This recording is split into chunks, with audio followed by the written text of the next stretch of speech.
자, 안녕하십니까. 이시맨의 주식공장 12월 13일 목요일 마감 브리핑을 시작을 하도록 하겠습니다. 만기가 마무리가 됐습니다. 시장에서 항상 상승과 하락을 만드는 요건 자체가 변하면 요건 자체가 바뀌었을 때 초기 모습에서 시장 투자자들은 약간 회피 성향 부분들이 많이 강해진다라고 합니다.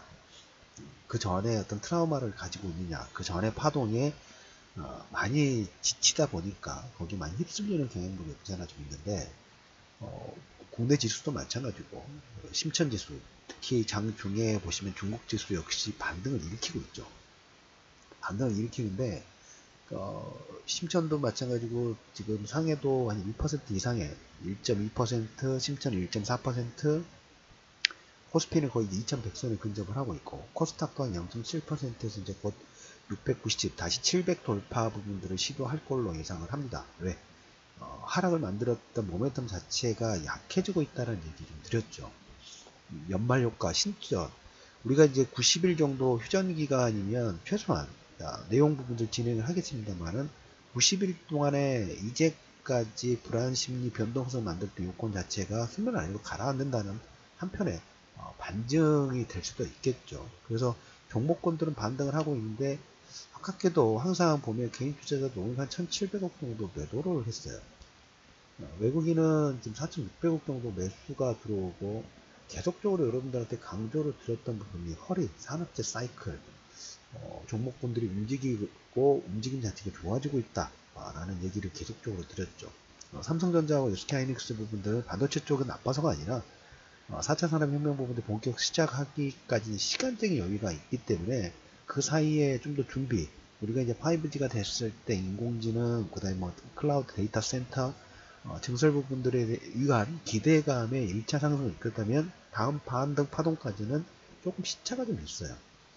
시차가 있기 때문에 그 종목군들을 외국인들이 작년 올해 초반 상당히 많은 차익 부분을 진행하고 그 자금이 산업재 쪽으로 이동하는 모습을 계속 보이고 있어요.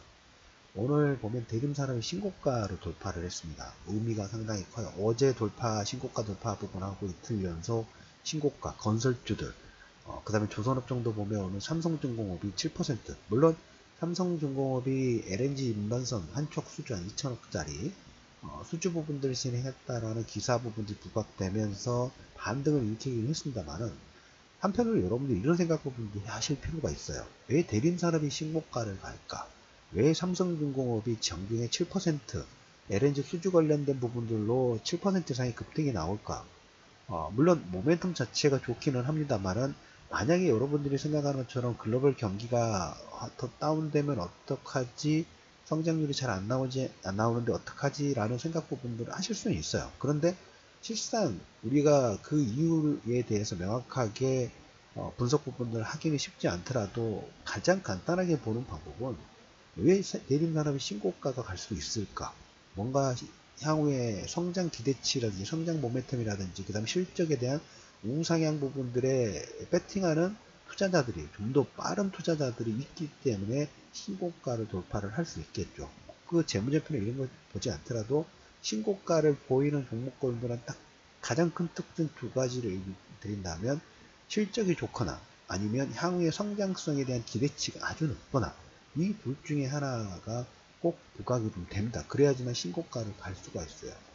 경기가 안 좋다는데 건설주, 대림산업이라든지 삼성중공업이 이런 조선이라든지 산업재 사이클이 고가 돌파라든지 고가 돌파의 7% 상승이라든지 신고가 가기는 어려워요. 지금 자체 2018년 내내 시장 자체의 금리 인상이라든지 그 다음에 미국 전쟁으로 인해서 계속 그 플러스 자체가 주가를 하락시키는, 그리고 주가의 변동성을 만드는, 그리고 11월 달에 신용 물량이 거의 3조 이상 출액을 만드는 가장 큰 매개체가 되는데, 이게 지금 바뀌고 있죠. 바뀌고 있어요. 대림산업 신고가 상당히 의미가 커요. 지금 NC소프트라는 종목, 게임주도 지금 NC소프트가 신고가 가고 있죠. 그런 것처럼 산업재 사이클에 해당되는 종목군들이 알게 모르게 신고가라든지 아니면 고가 돌파를 해서 장대 양봉 부분들을 보여준다는 건 상당히 의미를 부여를 해야 되는 그런 구간이라고 말씀을 드렸어요. 지금 어떻게 보면 미국과 중국이 화해 모드 부분들을 좀 진행을 좀 하고 있죠. 폼페이오가 무역 협상의 몇 주 내에 좋은 발표 부분들, 최근에 트럼프가 했던 얘기를 다시 코멘트를 좀 했고, 이제 중국에서 미국산 대두의 수입 부분들이 이제 본격화되고 있죠. 본격화되면서 오늘 아침에도 잠깐 얘기를 드렸습니다만 가장 중요한 게 중국 제조 2025 패권 싸움이라는 얘기를 들었어요. 미국과 중국의 패권 싸움 부분들, 특히 5G 시장에서 5 시장의 먹거리가 100이라는 우리가 가정을 한다 했을 때 중국이 혼자 100을 다 먹으려고 하면 안 되는 거고, 미국도 역시 100을 하는 걸 먹고 싶지만 먹어서 안 된다 그랬죠. 서로 어떻게 보면 이 무역 전쟁을 통해 가지고 5G 시장에 대해서 배당 협정이라고 해야 될까요?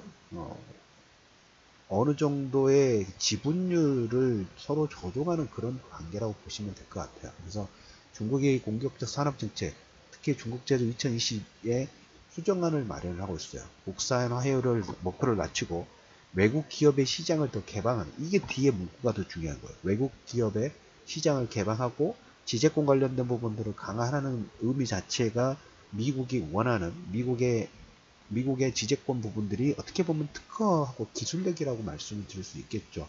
거기에 대한 기술료를 지불을 해라. 이제까지는 지불을 하지 않고 거의 뭐 몰래 갖다 쓴 부분이 없잖아 좀 있기는 합니다. 그걸 지금 그래서 지분율을 미국은 뭐 60, 중국은 50, 40, 아니면 50대 50, 이 지분율에 대한 조정 부분들이 이제 중국제조 2025에 수정사항하고 그 내용이 아마 좀 진행이 되지 않을까 싶어요. 그리고 이런 화해 무드가 진행이 되다 보니까 어떻게 됐나요? 오늘 위안화가 절상이 됐어요. 거의 지금 7위안을 달러당 위안화가 7위안을 돌파를 할까 말까 해서 7위안에서는 중국이 상당히 강하게 개입 부분들을 했던 거 사실이긴 합니다만은 드디어 6.86까지 위안화가 급반등이 나오고 있어요. 그 의미 부분들은 우리나라 환율도 지금 마찬가지예요. 1122원대, 최근에 1100원대를 1110원대까지 하회되다가 미국과 중국 그 화해권으로 다시 반등 나왔다가 다시 꺾이기 시작했어요. 중장기 추세 부분들은 1100원대 하회될 가능성이 상당히 높다는 얘기 드렸죠. 그 기조는 바뀌지 않았어요. 1100원대를 하회하는 부분들은 원화 강세가 진행이 되는 부분이고, 원화가 강세가 됐을 때는 오늘 종가상 외국인들이 4,600억 정도 우리나라 시장 자체를 매수하고, 최근에 지속적으로 변동성이 나올 때마다 외국인들이 지수를 사고 있다는 얘기를 상당히 많이 강조드렸죠. 오늘도 보면 코덱스 200에 500억 정도, 코스피에 4,800억 정도 외국인이 매수가 들어왔습니다. 그와 반해서 개인은 1,700억 매도를 했어요. 어디에 설 것인가, 어디 쪽에 라인 부분들을 할 것인가가 여러분의 수익률과 투자 마인드에 직접적인 영향 부분들을 줄 수 있어요.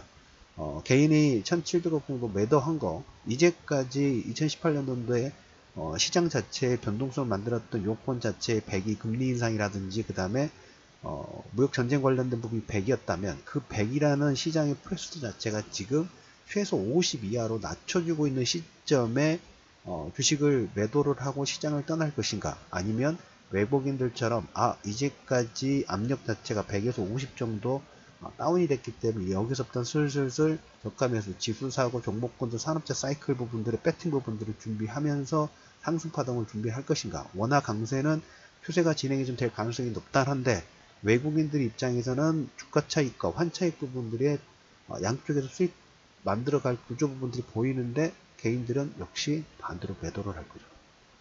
선택은 여러분들이 직접 하시는 거예요. 어느 쪽 라인을 쓸 것인가. 이번 주까지 지금 내년 2018년도 진행 준비 부분들을 한다고 말씀을 드렸습니다. 설령 안 하시더라도 주식 매도하는 자리 아니라는 얘기를 계속 강조를 드리시죠. 주식을 매도하는 자리가 아니라 주식을 더 매수해야 되는 자리라고 말씀을 드렸어요. 왜? 외국인들이 우리나라 시장에 대해서 입증, 매수, 확대 부분들이 외국인들은 당연하죠.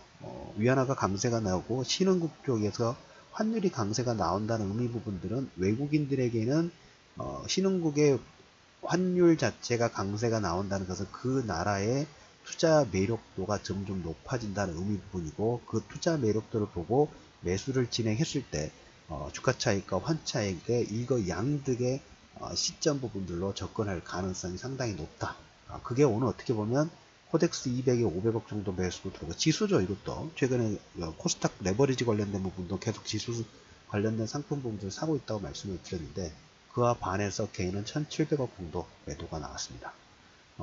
올 말과 지금 내년 신년효과, 지금 그리고 오늘 보면 문 대통령이 2022년도까지 스마트 공장 3만 개 확대된다는 했죠. 12월과 1월 달에는 시장 자체가 새로운 한 해를 맞이하면서 상당히 탄력적으로 움직인다 말씀을 드려요. 정책적인 부분도 그렇고, 어떤 그 종목군, 산업재 쪽의 사이클도 중형주 쪽에서도 탄력이 나올 수 있는 가능성 자체가 상당히 큽니다. 이걸 여러분들이 미리 준비하실 필요가 있다라는 얘기에서 강조를 좀 드리고 있어요.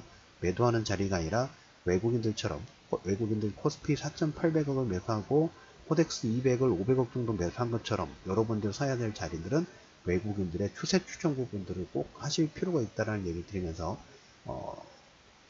12월 13일 이틀 15일까지 이번 그 장보고 일반 7호 8호 부분들을 진행하도록, 모집 부분들을 진행할 거니까 그 기간 내에 관심 있으신 분들은 꼭 문의 주시기를 말씀을 드리면서 12월 13일 이슈맨의 주식노스공장 마감 브리핑을 마무리하도록 하겠습니다. 대림산업 신고가 나왔습니다. 삼성중공업 7% 나왔습니다. 그리고 최근에 워렌 버핏 얘기를 자주 드리고 있죠. 왜 은행주를 매수를 할 것인가? 그걸 여러분들이 조금만 생각해 보시면 더 큰 그림 부분들을 그리실 수 있다라는 얘기를 들으면서 마감 브리핑 마무리하도록 하겠습니다.